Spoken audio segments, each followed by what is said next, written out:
Alors, j'ai le plaisir aujourd'hui de recevoir un auteur algérien exceptionnel pour ses différents ouvrages, dont le premier intitulé L'Oiseau jaune, le second Sauver le capitaine Michou et le dernier Une trouée dans la brume. Najib Laraba, bonjour et bienvenue. Bonjour. Alors, vous êtes votre propre éditeur. Débutons par votre livre intitulé L'Oiseau jaune. Est-ce que vous pouvez nous présenter cet ouvrage qui a été remarqué et remarquable? Merci, c'est gentil ça. L'oiseau jaune, il est né d'une petite querelle, si on veut, entre amis où j'étais vraiment blessé dans mon amour-propre.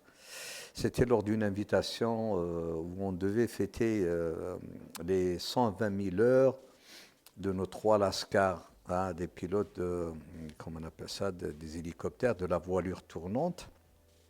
Et il y avait un parmi eux qui a fait la guerre d'Algérie, qui a dit, pendant la guerre d'Algérie, moi j'avais mal au ventre et j'ai été derrière un rocher pour faire mes besoins. Et soudain, il y a un bougnoul qui est sorti avec un fusil de chasse, il voulait me tuer. Heureusement que Pux, hein, c'est un de ses amis qui a fait Ain Arnat, un pilote d'hélicoptère, et c'était mon instructeur aussi. Il a dit heureusement que Pux est sorti, il a tué le bougnoul. Et moi, les deux mots bougnoul, C'est pas passé.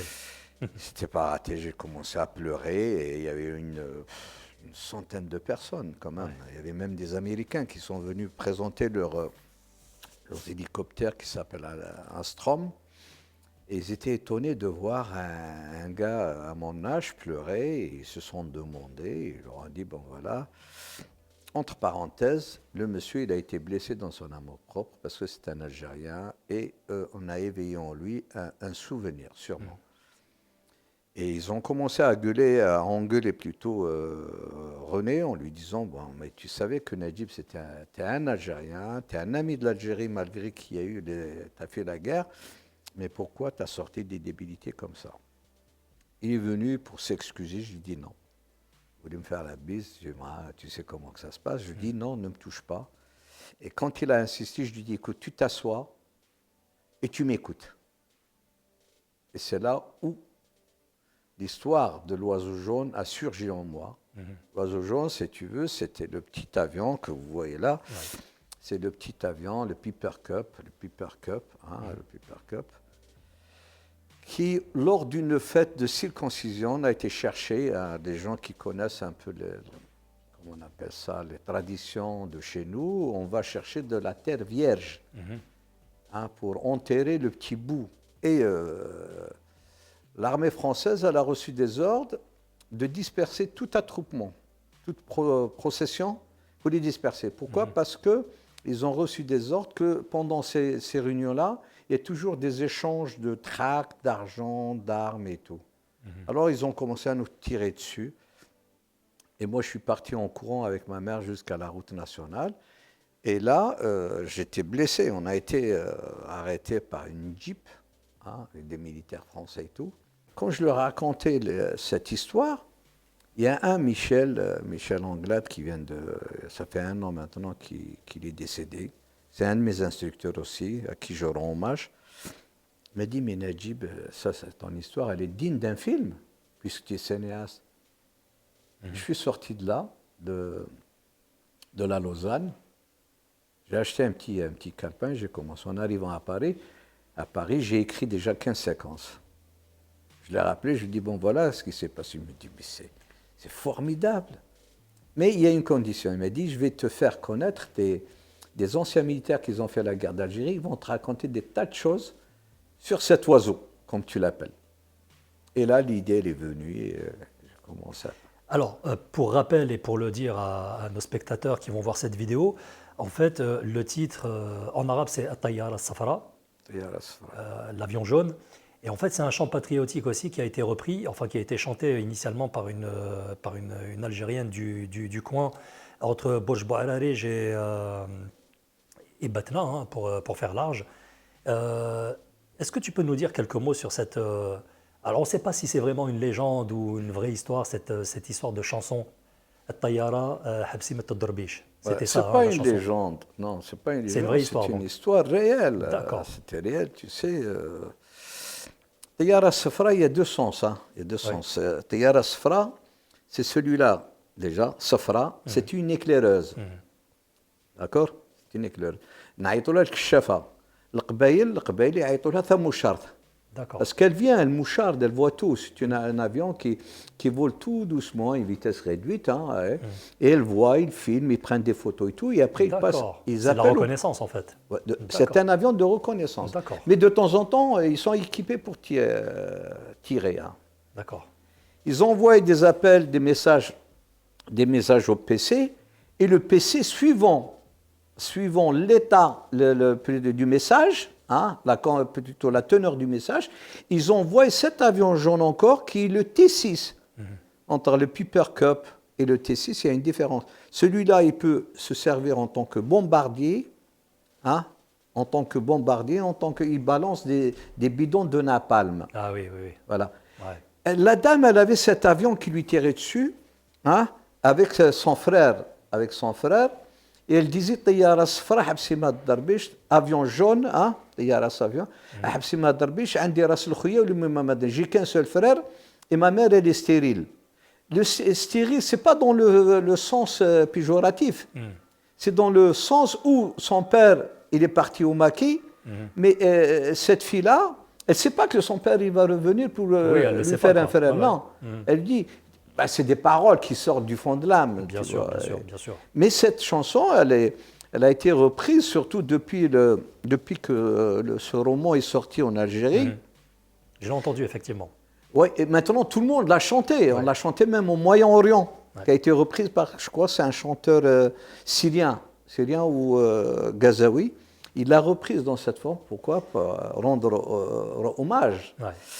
À la guerre d'Algérie, tu vois. Alors, j'aimerais apporter une petite précision sur l'échange qu'on vient d'avoir. Tu parles beaucoup en termes techniques des avions, tu les nommes par leur nom très précisément.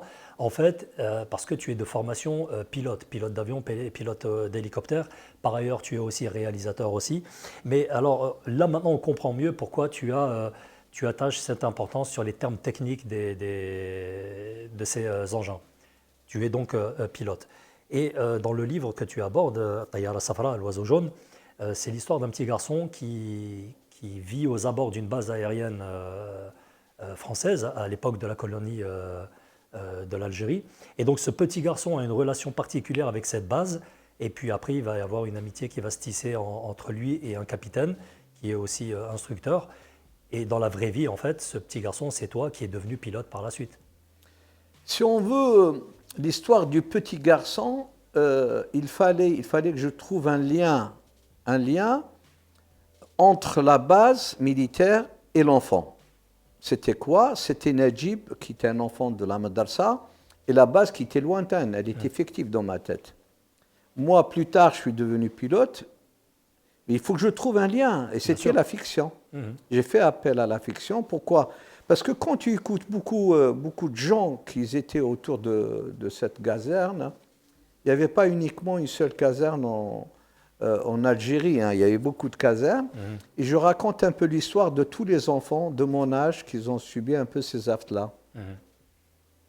Et ce lien-là m'a permis de raconter un peu comment on appelle ça, tous les faits, hein, je précise, les faits réels, que la France n'a pas voulu admettre que ces avions ils ont été abattus par des moudjahidines, comme ils disent, des flagas avec des fusils de chasse.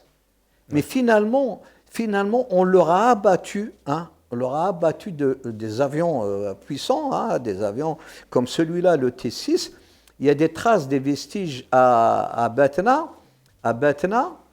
Chez moi, il y a encore, dans mon djbel que je raconte, djbel Tichrit, cet avion, les débris de cet avion, elle y est encore. À Batna, lors de la présentation de mon livre Tayyara Safra, ils m'ont dit, monsieur l'Araba, comment on appelle ça, tu as évoqué en nous un peu notre jeunesse, mais on va te faire une surprise. Ils m'ont emmené jusqu'à là où il y a Tayyara Safra encore, dans un musée. Tu vois, et c'est pour raconter, mais plus tard je suis devenu pilote, ce qui m'a permis techniquement de parler d'une manière un peu, comment on appelle ça, pas évasif, hein, d'une manière concrète. Quand la personne lit mon roman, il se sent en tant que pilote, mécanicien. Ah oui, non, mais là c'est précis, hein, quand tu parles de T6, quand tu donnes les noms précis des avions et de quoi est-ce qu'ils sont équipés, on sent la technicité en toi. Alors par contre, ce qui est bien aussi dans ce roman, parce que malgré tout ça reste un roman, c'est qu'il y a la frontière entre le réel et le romancé. Elle est infime en fait, parce qu'on a envie de croire à ce petit garçon qui va devenir pilote. On a envie de croire à un certain nombre de choses. Mais en fait, c'est aussi un hommage à la résistance que tu fais. Oui, oui, certes. C'est grâce à cette résistance que Najib est devenu pilote. Bien sûr. Que le rêve du petit garçon, il a été réalisé quelques décennies après. Et je raconte un peu, je rends plutôt hommage à ces fillagas, à ces moudjahidines, à ces moussabbilines, à ces mères qui ont fait la guerre derrière les murets, hein, derrière les murs plutôt, hein, à tout le peuple algérien qui s'est révolté en disant halte, halte, à la Hogara. Suite à la suite plutôt du roman de Tiyar Asfra, je me suis dit, du moment qu'il y a beaucoup de lecteurs français qui se sont intéressés à ce roman-là, je vais mettre la main dans la pâte plutôt, et faire quelque chose de beau. Mais à condition que je ne vais pas dérailler. Je ne vais pas parler trop techniquement, mais cette fois-ci, je vais rendre hommage aux acteurs de la guerre d'Algérie, qui sont comment on appelle ça, qui sont les objecteurs de conscience, qui sont les déserteurs, qui sont les femmes d'ombre, les femmes violées collectivement par l'armée française, les amputés pendant de guerre, oui. Hélas, pendant la traversée, si on veut, de la ligne Charles et Maurice. Et à la fin, je rends hommage à nos martyrs, hein, qui, grâce à eux, Najib est devenu pilote, Najib est devenu écrivain.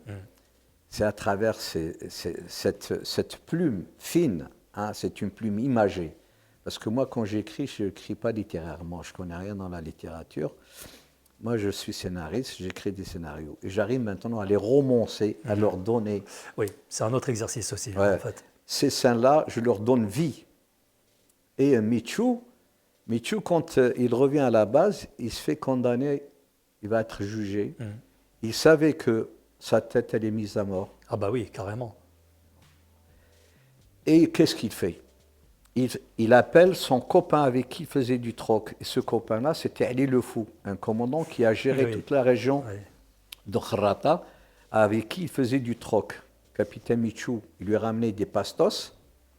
Il faut bien expliquer qu'est-ce que c'est le pastos, mais je laisserai quand même... Oui, il ne faut pas dévoiler. Voilà, les pastos. Le lecteur découvrir un il petit peu faisait échange, l'autre il lui ramène du sanglier, et ils font échange entre le whisky, les cigarettes Marlboro. Et Michou, il ramenait de la pénicilline, il ramenait des médicaments, il ramenait des pastos, il ramenait beaucoup de choses au capitaine. Et il s'était dit, le seul sur qui je peux compter, c'est Ali Le Fou. Ali Le Fou, ouais. Mais comment joindre Ali Le Fou ? Il est en prison, il va commencer, capitaine Michou, il connaît quelques mots en arabe. Il va parler avec des gens qui étaient enfermés avec lui. Il leur dit, bon voilà, moi je suis le capitaine Michou, je suis le père adoptif de Najib. Najib qui a bombardé cette caserne-là, qui a encore, il reste quelques vestiges. J'aimerais bien que vous puissiez contacter le commandant Ali Le Fou. Il est à Sétif. Les gars qui étaient avec lui, il lui a dit, bon voilà, tu veux nous soutirer des renseignements, des informations, tu ne vas pas nous jouer le jeu. Il leur dit, si vous ne me croyez pas, c'est moi qui a soigné, qui a pris Najib jusqu'à l'hôpital de Sétif pour le soigner vis-à-vis de sa circoncision ratée. Et là, il commence à prendre forme et d'amitié, et il se lie amitié avec un des détenus, et à la fin, il le croit. Parce qu'il y a des moussibélines qui viennent rendre visite à leur... Il y a aussi des détails. Des détails précis. Des détails que seul lui pouvait connaître. Voilà, connaître. Et quand il donne les détails, le chef des moussibélines va savoir que c'était vraiment le capitaine Michou, ce n'était pas quelqu'un d'autre. D'accord. Et là, ils vont créer une mise en scène, ils vont le sauver. Alors, au cours de leur périple, les personnages, vos personnages dans le livre, découvrent la souffrance des autres, qui sont les Algériens du peuple. Euh, et donc là, il se passe une autre partie de l'histoire. Ouais, ce qu'il disait René Vauthier, hein, parce que je lui rends hommage aussi dans le premier roman, il disait que quand l'ORTF l'a envoyé pour encadrer un peu les événements d'Algérie, il a dit à son producteur, il a dit, écoute, si tu veux vraiment filmer la guerre d'Algérie, tu la filmes de leur côté. Il ne faut pas la filmer du côté français, parce que les Français, ils ont les appuis, ils ont tout le matériel nécessaire, ils ont une puissance, les canons, les avions. Tu filmes quoi? Tu filmes des booms, tu filmes comment on appelle ça, des traces des impacts plutôt de bombes, de chars et tout. Mais la vraie réalité, tu vois, de la guérilla et de la guerre, il faut être du côté de l'opprimé. Oui, mais comment alors un journaliste peut justement, pas infiltrer, mais se faire accepter par la résistance pour les filmer? René Vauthier, son histoire, elle est tellement longue, hein, tu sais, Oui, ça oui. mérite un film. Ça mérite un film. Pourquoi? Parce que il faisait partie du Parti communiste français. En arrivant à Alger, il s'est mis en contact avec le Parti communiste algérien, avec qui il avait des beaux liens. Les Algériens, ils se méfiaient, mais les Français qui étaient dans la cellule communiste algérienne, il leur a dit, ne vous inquiétez pas, c'est un Breton, on le connaît, il faut. Et là, il en D'accord, a. d'accord. Et à travers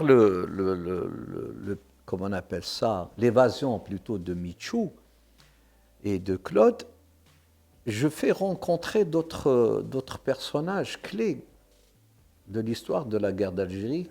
C'est des histoires que je n'ai pas inventées. Le train de la honte, je ne l'ai pas inventé. C'est des militaires français qui m'ont raconté qu'entre deux Djebel, il y a un viaduc où l'armée française, elle a arrêté le train marchandises, et là, il commençait à balancer tous les Algériens, soit incarcérés, soit arrêtés, soit déjà, comment on appelle ça, qu'ils ont exécutés, pour ne pas laisser des traces, et pour ne pas laisser comment on appelle ça, des dunes, des dunes comment on appelle ça, d'enterrement, des cimetières fictifs. Qu'est-ce qu'ils ont fait? Ils ont trouvé cette astuce entre deux ravines, qui faisaient 800 à 900 mètres, et tu balances les gens, il y a peu de personnes qui sont passées par là. Si ce n'était pas ce médecin insoumis, on lui a accordé le grade de sergent, qui est devenu canonnier. Et en faisant ce travail-là, un jour, il en avait marre. Il en avait marre parce que l'armée française, elle a commis beaucoup de crimes qu'il n'arrivait pas comment on appelle ça, à accepter. Ouais. Bon. Psychologiquement, c'est difficile à assumer. Difficile. Ouais, ouais. Et comment et il a trouvé une femme. Bon, il est tombé amoureux d'une femme qui travaille dans un travail plutôt dans un box-homme. Hein, et il s'est lié amitié avec elle parce qu'elle était une femme d'une certaine intelligence, belle et tout, jeunette. Mais pourquoi? Parce qu'elle a été violée et pour sauver son honneur, elle s'est enrôlée quand même entre parenthèses, dans ce sale métier, tu vois, et elle avait une protection. Elle avait une protection. Je n'ai pas voulu le décrire dans mon roman parce qu'elle est partie directement voir le commissaire de sa ville, lui en disant, bon voilà, vos militaires, ils m'ont violée, moi bientôt je vais tomber enceinte, mais comment faire pour sauver mon honneur? J'ai envie que vous m'envoyez dans des maisons closes. Alors là, on arrive au troisième ouvrage, Une trouée dans la brume, qui est là pour le coup est une vraie romance. Ça démarre par une rencontre assez inattendue, voire même carrément inattendue dans la neige, suite à un atterrissage difficile. Najib est sauvé par Patou, qui est un chien énorme. Et ce chien est intelligent puisqu'il part avertir sa maîtresse pour lui dire de venir voir ce qui traîne dans la neige, en l'occurrence vous, un humain. Je ne voulais pas rester un peu dans, comment on appelle ça, dans la peau d'un auteur qui parle que de la guerre et de l'aviation, la guerre à travers l'aviation. Je me suis dit, je vais rester dans l'aviation, mais cette fois-ci, je sors de la guerre pour aller un peu dans la romance, Oui, là, pour c'est aller un vraiment peu dans romancé, l'amour. oui, on le sent bien. Ouais. L'amour pour essayer de trouver quand même un autre moyen d'attirer surtout la jeune féminine, hein, parce que dans les premiers, je parlais que des hommes, mais dans le deuxième, je me dis, bon, la jeune féminine, raconter un peu mes sentiments de genoux. Alors justement, parmi les personnages principaux du livre, il y a Élodie et Najib. Et en lisant vos lignes, on se demande si à un moment donné, Najib influence Élodie, lui, le pilote, peut-être aussi Citadin, ou est-ce que c'est Élodie qui influence Najib, elle, Élodie, qui est plus dans l'environnement, elle est propriétaire d'une ferme, c'est une fermière, c'est une paysanne, qui influence qui finalement? Les deux, si j'ose dire, si tu veux, mais je vais parler un peu du roman, hein, comment il a été construit. Oui. Hein, quand je suis sorti de la guerre, je dis, bon, il faut l'amour. Comment trouver un fil conducteur, tu vois, Et je me suis dit, bon, voilà, j'ai eu beaucoup de pannes. J'ai eu des pannes, hein, avec l'hélicoptère, avec l'avion et tout. Et j'ai eu un accident, j'ai eu un crash d'avion. C'est un peu ma vie, bien moi. Mais dans la vraie vie, c'est vrai, tu as eu un crash d'avion? Un crash d'avion, crash d'avion. J'ai eu presque 2 jours de coma, et des traumatismes et tout. Oui, ça pardonne pas. Hein. Je suis un rescapé, oui. Juste au décollage, j'ai perdu un moteur suite à une connerie, tu vois, d'un de mon instructeur qui était à l'autre côté de moi, qui m'a créé cette panne. Et c'était très difficile à récupérer. Alors lui, il est sorti indemne. Pourquoi? Parce qu'il cherchait son téléphone qui était sur le tableau de bord. Juste au décollage, le téléphone est tombé. Alors il a essayé de le chercher. Normalement, il ne faisait rien. Il doit rester très attentif au décollage. Et là, il m'a coupé les gaz, tu vois, d'un moteur. C'est pour ça que l'avion, il a chaviré du côté droit et il a fait 8 tonneaux.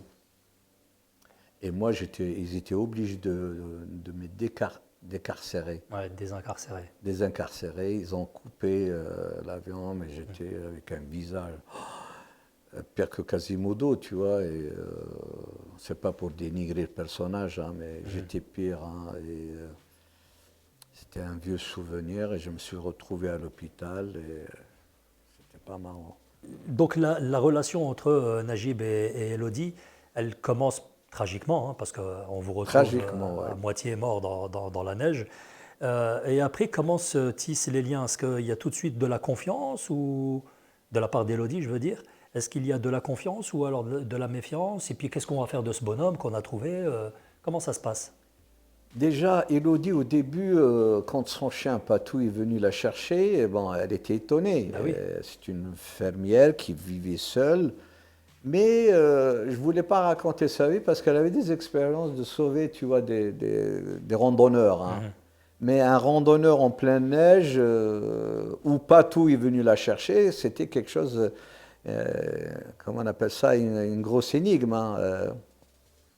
Et là, elle arrive, elle trouve un bonhomme presque mort. Bah oui, dans la neige en plus. Et elle le sauve. Déjà, il y a de la confiance qui se crée tout à fait au début. Najib, il était contre Patou parce qu'il voit que ce chien-là, c'est lui qui lui a créé le trauma. Il est tombé dans les vapes.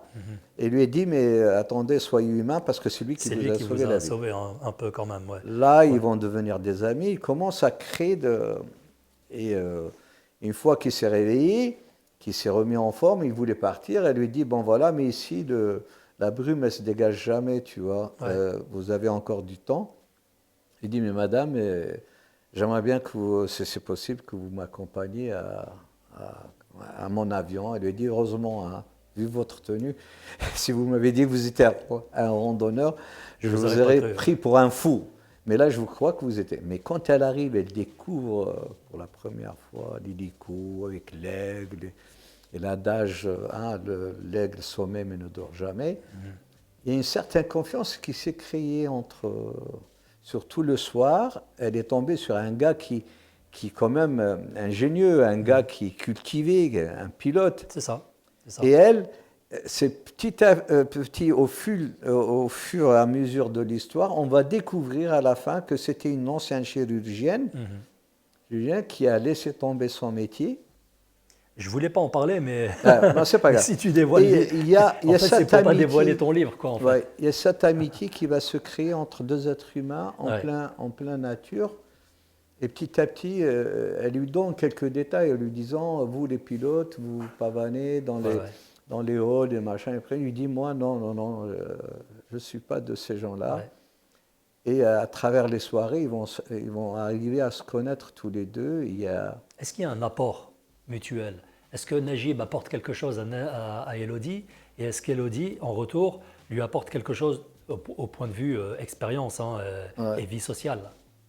Ce qui veut dire, si on veut Najib, à travers la rencontre de Najib, Elodie, elle va revenir à la vie réelle, à sa vie qu'elle avait laissé tomber depuis longtemps, depuis la mort de ses parents et depuis qu'elle a, comment on appelle ça? Elle avait envie de faire un petit peu le vide, de s'isoler aussi. Oui, elle s'est isolée parce qu'elle était jeune, très très jeune, qu'on va découvrir chirurgienne.